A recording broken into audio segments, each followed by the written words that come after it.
കാട്ടാക്കട ഗ്രാമപഞ്ചായത്തിന്റെ ജനകീയാസൂത്രണ പദ്ധതിയിൽ ഉൾപ്പെടുത്തി നടപ്പിലാക്കുന്ന മാതൃകാ കൃഷിത്തോട്ടങ്ങളുടെ ചീരകൃഷി വിളവെടുപ്പ് ഉദ്ഘാടനം കാട്ടാക്കട മുളിയൂർ ശ്രീ ജസ്റ്റിൻ രാജിന്റെ കൃഷിയിടത്തിൽ വെച്ച് കാട്ടാക്കട നിയോജക മണ്ഡലം MLA അഡ്വക്കേറ്റ് IB സതീഷ് നിർവഹിച്ചു. കാട്ടാക്കട മണ്ഡലത്തിലെ ജലദൗർലഭ്യം പരിഹരിക്കുന്നതിനായി ആവിഷ്കരിച്ച ജലസമൃദ്ധി പദ്ധതിയുടെ 8ാം വാർഷികത്തോടനുബന്ധിച്ച് നടപ്പിലാക്കുന്ന ജൈവ സമൃദ്ധി പദ്ധതിയുടെ ഭാഗമായാണ് തരിശു പുരയിടങ്ങൾ ഏറ്റെടുത്ത് കൃഷിയിടങ്ങൾ ആക്കുക എന്ന ലക്ഷ്യത്തിന്റെ തുടക്കമായിട്ടാണ് മാതൃകാ കൃഷിത്തോട്ടം പദ്ധതി നടപ്പിലാക്കിയത്. കാട്ടാക്കട ഗ്രാമപഞ്ചായത്ത് president Shri K. Anilkumar, vice president Shrimati Manjusha, വികസനകാര്യ സ്റ്റാൻഡിംഗ് ചെയർപേഴ്സൺ S. വിജയകുമാർ തുടങ്ങിയവർ പങ്കെടുത്തു.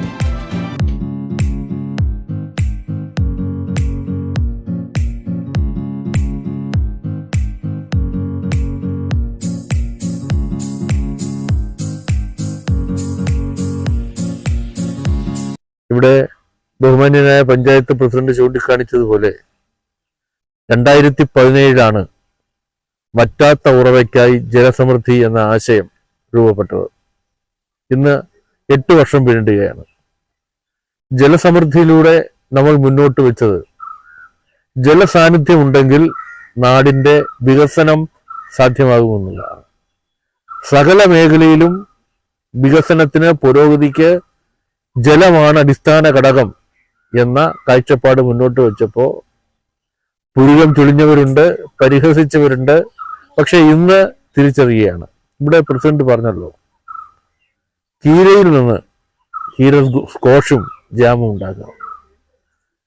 കാർഷിക മേഖലയിൽ നമ്മൾ നടത്തുന്ന പ്രവർത്തനങ്ങൾ പച്ചക്കറി തോട്ടത്തിൽ നിന്ന് അടുക്കളയിലേക്ക് മാത്രമല്ല, വ്യാവസായിക സംരംഭങ്ങളിലേക്ക് മാറാൻ പറ്റും എന്നതിൻ്റെ ഒട്ടേറെ ഉദാഹരണങ്ങൾ നമ്മുടെ മുന്നിലുണ്ട്.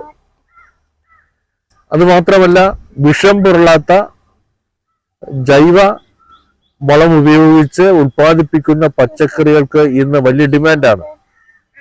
ജീവിതശൈലി രോഗങ്ങൾ മനുഷ്യന്റെ ആരോഗ്യത്തെയും സ്വസ്ഥതയും കെടുത്തുന്ന കാലത്ത് പരമാവധി വിഷപ്രയോഗം കുറച്ച് ജനങ്ങൾക്ക് ഉതകുന്ന തരത്തിൽ, ആരോഗ്യത്തിന് ഉതകുന്ന തരത്തിൽ കൃഷി ചെയ്യാനാവും നമ്മുടെ നാട്ടിൽ.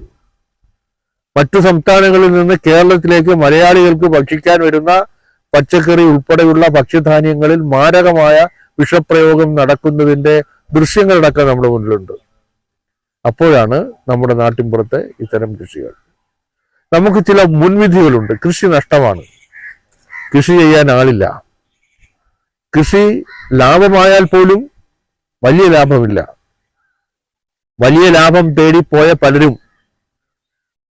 നഷ്ടത്തിന്റെ പടുകുഴിയിൽ വീണ അനുഭവവും നമ്മുടെ മുന്നിലുണ്ട്. പക്ഷേ ലോകത്തുള്ള എല്ലാ മനുഷ്യരും ഭക്ഷണം കഴിക്കുന്നവരായതുകൊണ്ട്, നമ്മുടെ തീന്മേശയിൽ ഭക്ഷണ വിഭവങ്ങൾ വേണമെന്നുള്ളത് കൊണ്ട് പച്ചക്കറി ഒരിക്കലും നഷ്ടമാവില്ല.